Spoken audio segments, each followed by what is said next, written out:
अस्सलाम वालेकुम। Welcome to my channel Kashaf voice पुरअसरार कहानियाँ। कहानी शुरू करने से पहले आप सबसे गुजारिश है मेरे चैनल को सब्सक्राइब करें, बेल आइकन को क्लिक करें ताकि मेरी नई आने वाली वीडियोस का नोटिफिकेशन आपको मिल सके। शुक्रिया। चलते हैं कहानी की तरफ। Do we really have to play this? These things really freak me out. We're just gonna ask a couple questions. Okay, don't you want to find out how you did on the midterm? Fine. But if things get weird, we're stopping. Okay, great.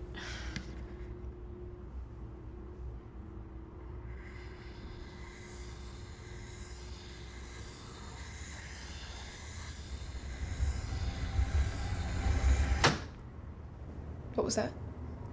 It was probably just the wind. Okay, it's okay. Is there a spirit in the room?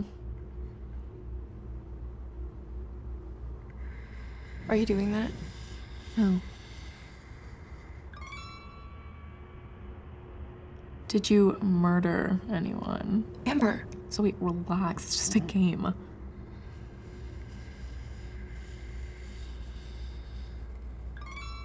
Okay, I know you're doing that. It's not me, I swear. F I N D. Find me. Find me. What does that mean? I think it wants me to look through this.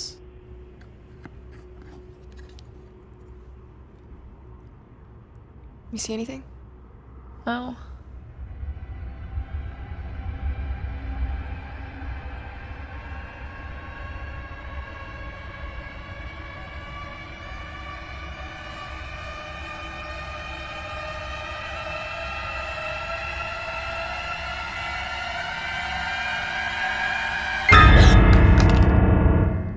What'd you see?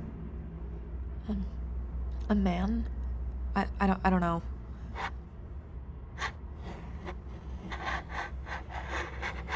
D I die. I don't like this. I don't want to play anymore.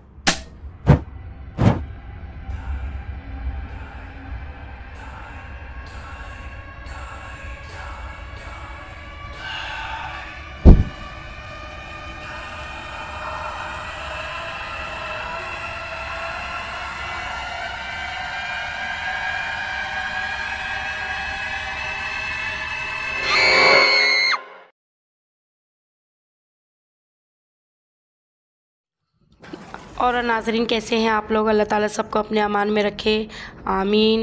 और चलते हैं आज की नई कहानी की तरफ। परी अपनी सहेली बिजली और बानो के लिए चाय बनाकर लाई और इनके पास ही बैठ गई। बिजली और बानो कोई जिन की बातें कर रही थी। परी ने पूछा, क्या बातें कर रही हो, मुझे भी बताओ। बिजली बोली, अरे परी क्या बताएं, पागल, हमारे पड़ोस की खाला बता रही थी कि ये जो जिन लोग होते हैं ना, सच्ची मोहब्बत करते हैं और कब्र तक साथ निभाते हैं। परी बोली, ना कर बिजली, क्या ये सच है? वाकई ऐसा होता है? बिजली, हाँ ना पागल, इस बानो से पूछ लो चाहे। वो बानो बोली, हाँ ना परी, ये सच कह रही है। जिन लोग सच्ची मोहब्बत करते हैं सच में मौत तक साथ निभाते हैं। काश हमें कोई जिन मिल जाए, इसी से शादी कर ले। बिजली बोली, हो ना हो बानो, सच कह रही हो। इंसान तो सच्ची मोहब्बत करते नहीं हैं, ये इंसान तो सिर्फ वक्त गुजारी करते हैं। जिन कम से कम सच्ची मोहब्बत तो करता है ना। बानो हाँ में हाँ मिला रही थी। बाजी, तुम ठीक कहती हो बिजली, हमारे नसीबों में जिनों से शादी कहाँ लिखी है। खैर, चाय पीते ही परी इनकी बातों में गुमसुम सी हो गई और जिन के ख्यालात में खो गई। बिजली ने परी के सर पर एक हल्के से थप्पड़ मारा और परी, बाजी कहाँ गुम हो गई हो? परी बोली, कहीं नहीं, तुम चाय पियो। बानो, हाँ हाँ पीते हैं। परी ने बिजली से पूछा, बिजली बात सुनो, ये जिन लोग खूबसूरत भी होते हैं? बिजली बोली, अरे ये तो हर शक्ल इख्तियार कर लेते हैं, कमाल की चीज़ है, जिन कमाल की चीज़ है। बानो बोली, वाह जी वाह, चीज़ तो है फिर। बिजली, हाँ ना, बहुत ताकतवर भी होते हैं, इंसान तो इनके सामने कुछ भी नहीं है। बानो बोली चलो बिजली चलते हैं, अब शाम होने को जा रही है। बिजली बोली चलो चलते हैं। अच्छा परी अपना ख्याल रखना, हम अब अपने घर जाते हैं, अब हमें इजाज़त दो। परी ने दोनों को इजाज़त दी। बानो और बिजली अपने घर की तरफ रवाना हो गई। परी अब सोच में पड़ गई कि बिजली और बानो की बातें तो सच है, जिनसे मोहब्बत तो ये तो बहुत कमाल हो जाएगा, ज़िंदगी भर का साथ भी और सच्ची मोहब्बत भी मिल जाएगी। लेकिन ये जिन मिलेगा कहाँ, कैसे इसको हासिल करूँ कि मैं कैसे, किससे बात करूं? और इस बारे में बिजली और बानो से तो बात कर ही नहीं सकती, मुझे पागल बोलेंगी और मेरा मजाक भी उड़ाना चाहेंगी ये दोनों की दोनों। ये सोचते हुए कुछ न कुछ वस्तु अपने कोई आइडिया बना रही थी। परी को अम्मी ने आवाज़ दी, आ जाओ शहज़ादी, कहाँ खोई हुई हो? शाम का वक्त है, सब्ज़ी बनाओ जल्दी। परी सब्ज़ी बनाने में मसरूफ़ हो गई और साथ साथ सोचने लगी क्या किया जाए। किसी इल्म वाले के पास जाना पड़ेगा, वही रास्ता बताएगा इस जिन को कैसे हासिल किया जाए। कल जाती हूँ किसी आलिम के पास, फिर लगाती हूँ सारा हिसाब किताब। अगली सुबह परी ने जल्दी नाश्ता बनाया, घर वालों को नाश्ता करवाया और ख़ुद भी किया और अम्मी को बोला मैं बिजली के घर जा रही हूँ, इसे मुझसे कुछ काम है, दोपहर तक आ जाऊँगी। अम्मी ने परी को जाने की इजाज़त दे दी। परी ने मालूम करवाया कि साथ के गाँव में एक आलिम रहता है, तो परी वक्त से पहले ही दूसरे गांव की तरफ चल पड़ी। इस आलिम के पास आखिरकार परी इस गांव में पहुंच गई और इस आलिम से मिली। आलिम को सारा माजरा बताया कि मैं किसी जिन से सच्ची मोहब्बत करना चाहती हूं और इसी से शादी भी करना चाहती हूं। आलिम ने जब सुना तो इसके रोंगटे खड़े हो गए, ये बेवकूफ़ लड़की क्या बात कर रही है। आलिम बोला, ए लड़की, अकल पकड़, घर छोड़कर आई हो, क्या पागल हो गई हो तुम जो बेवकूफ़ों वाली बातें कर रही हो? ये काम नहीं हो सकता, इंसान हो इंसान बनो, जिन्नात के मामले से दूर रहो, जान भी जा सकती है। परी बोली, आलिम बाबा मुझे बस इसका तरीका बताओ, मैं कुछ भी कर सकती हूँ, मुझे अपनी जान की कोई परवाह नहीं है, मुझे बस जिन चाहिए, हर हाल में चाहिए, बाबा जी मदद करो मेरी। और परी रोने लग गई तो फिर बाबा भी वहाँ पिघल गया। बाबा जी बोला, लड़की काम मुश्किल है, जान भी जा सकती है, लेकिन अगर तुम इसमें कामयाब हो गई तो तुम जिनसे मिल सकती हो, मोहब्बत भी कर सकती हो और शादी भी कर सकती हो। बाबा जी ने कहा, परी बेटा, तुम्हें रात को 12 बजे के बाद 50 दिन तक कब्रिस्तान जाना होगा, वो भी हर रात जाना होगा। परी एक दफ़ा तो घबरा गई, बहुत सोचा ये कैसा काम है, अब बहुत मुश्किल है, ये तो तौबा है, अब क्या करूं? करना तो पड़ेगा, सच्ची मोहब्बत की तलाश में जो निकल पड़ी हूं, वो भी जिन से। हाय बाबा जी, मुझे अकेले जाना होगा हर रात कब्रिस्तान? बाबा जी ने कहा, हाँ बिल्कुल, तुम्हें हर रात को अकेले ही जाना होगा कब्रिस्तान और वहाँ जाकर एक गोल दायरा बनाना है, इसके अंदर बैठकर कलमात पढ़ने हैं। ये 50 दिन तक अगर तुम ऐसा कर सकती हो तो जो चाहती हो वो मिल जाएगा।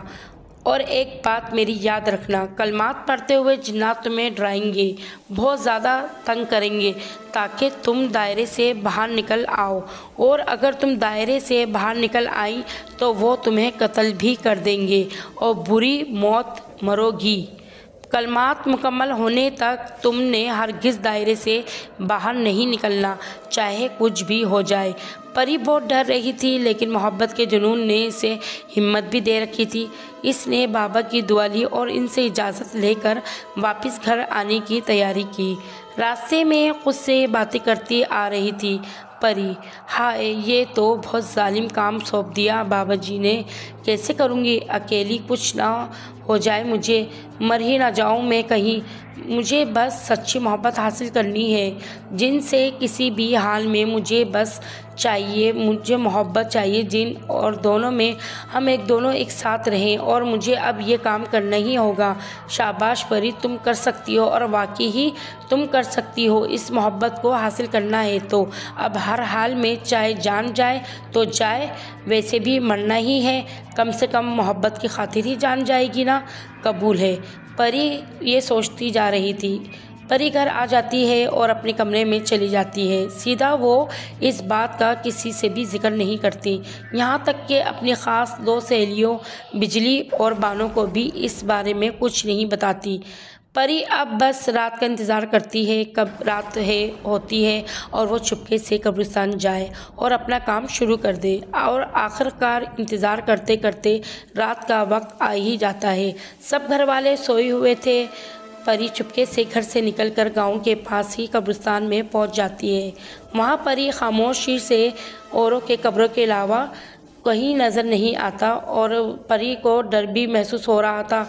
कब्रिस्तान में कब्रों के अलावा कुछ भी नज़र नहीं आ रहा था।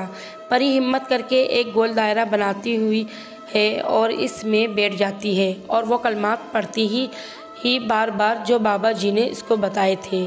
कलमात पढ़ते पढ़ते ही दायरे के बाहर जिन्नात नाजिल होना शुरू हो जाते हैं, खौफनाक आवाज़ें निकालते ही ताकि परी बाहर निकल आ जाए। दायरे से डर कर वो बाहर आ जाए। परी बहुत ज़्यादा डर भी जाती है क्योंकि इसने कभी जिन्नात नहीं देखे, लेकिन इसके सामने अब बहुत सारे जिन्नात नाजिल हो चुके थे। खौफनाक सूरतों में बहुत डर जाती है परी कहीं अंदर ही ना आ जाए। ये दायरे में मुझे मार ना डाले, मुझे कितने गंदे जिन्नात हैं ये, हाय। जिन्नात अचानक इसके सामने इसकी माँ को लेकर आते हैं और इसकी गर्दन मरोड़ने लगते हैं। परी डर जाती है, ये क्या हो गया, अम्मी यहाँ कैसे आ गई, ये क्या कर रहे हैं अम्मी के साथ। लेकिन अचानक परी को बाबा जी की बात याद आ जाती है, ये सब झूठ है, मुझे बस तंग कर रहे हैं और डरा रहे हैं ताकि मैं दायरे से बाहर निकल सकूं। लेकिन अब ऐसा नहीं होगा परी में अब तो मुकम्मल और पहले से भी ज़्यादा हिम्मत आ जाती है। जिन्नात भी एक दूसरे की तरफ देखते हैं और सोचते हैं ये चीज़ तो है, पहली लड़की है ये ज़मीन की जो ये काम करने में कामयाब हो रही है, जिसे हमसे डर भी नहीं लग रहा। इतनी हिम्मत कैसे इस लड़की में। आखिर बहुत ही अजीब और अफसोस की बात हमारे लिए है कि हम एक लड़की को डरा ना सके। और आखिरकार परी अपना चिल्ला मुकम्मल कर लेती है। 1 घंटे में इस रात का और घर को वापस चली जाती है, बहुत पुरसुकून अंदाज में और बहुत खुशी महसूस करती है। खुद के लिए पहली रात का चिल्ला मुकम्मल हो गया था। और दूसरी तरफ जिन्नात भी रवाना हो जाते हैं अपने बड़े सरदार जिन के पास सारा वाक़या सुनाने के लिए। जिन्नात अपने सरदार के पास गए और सारा माजरा अपने सरदार को सुनाया। सरदार खुद परेशान हो गया, ये कौन सी लड़की है जो जिन्नात से नहीं डर रही।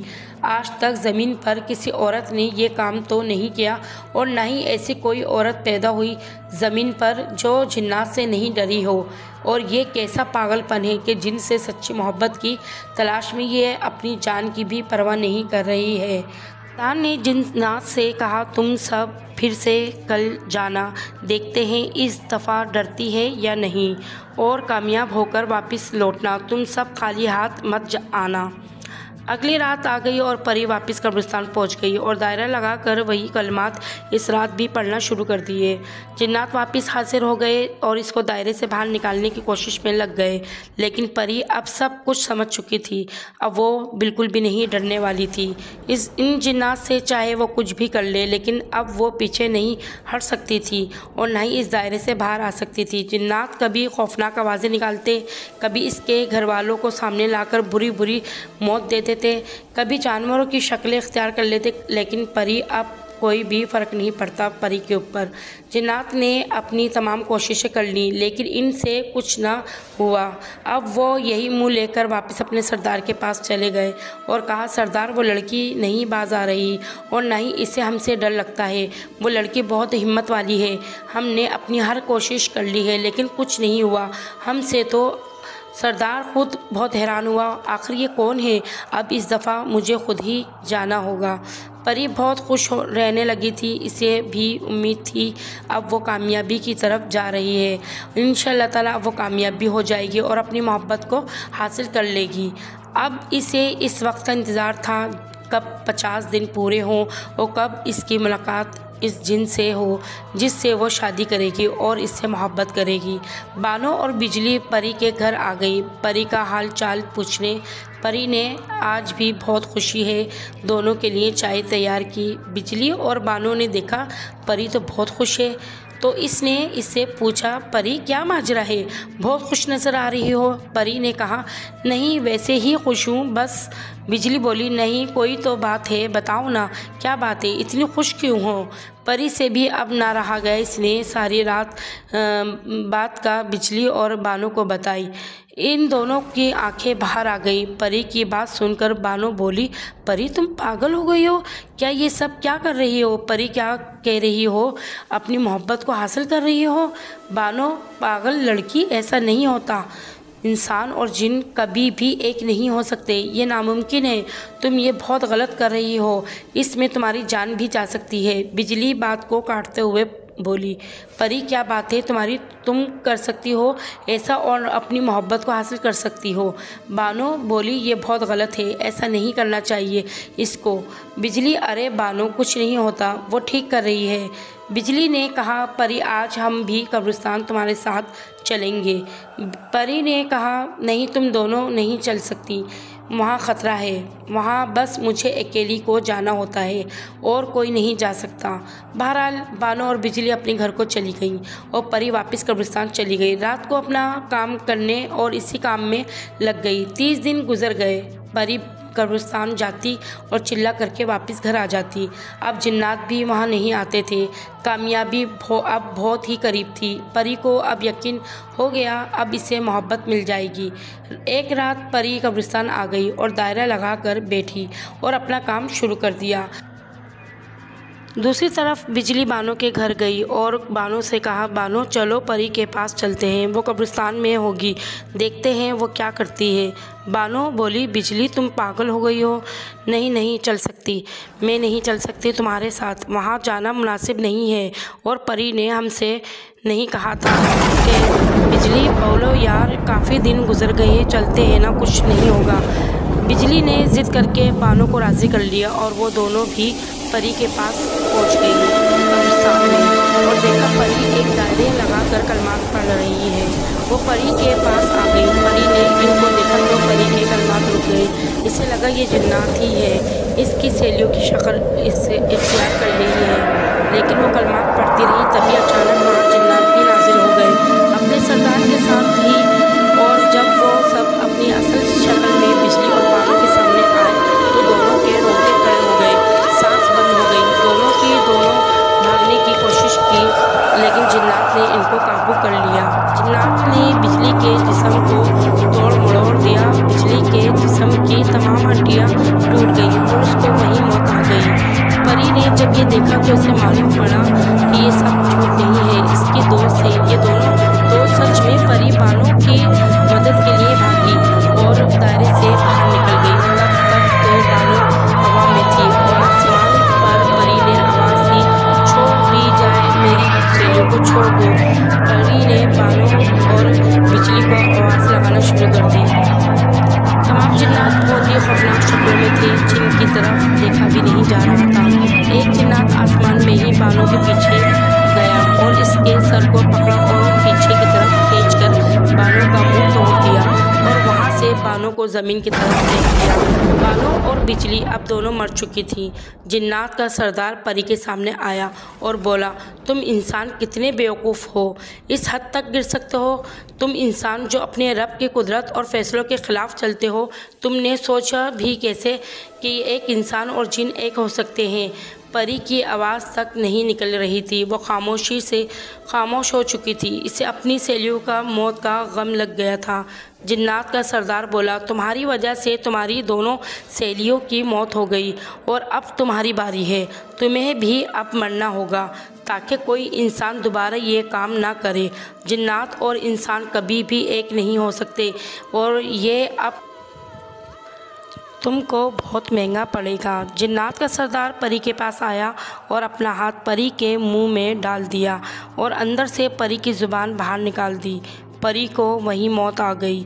जिन्नात की मोहब्बत हासिल करने के चक्कर में ख़ुद की भी जान गई और इसकी दोनों सहेलियों की भी परी की वजह से अब जान चली गई और उसको अपनी जान से भी हाथ धोना पड़े।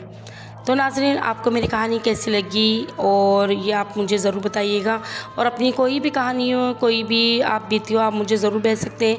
मेरा नंबर स्क्रीन पे है, व्हाट्सअप नंबर, आप मुझे ज़रूर शेयर करें। मेरे चैनल को सब्सक्राइब करें, लाइक करें, शेयर करें। आपका बहुत बहुत शुक्रिया।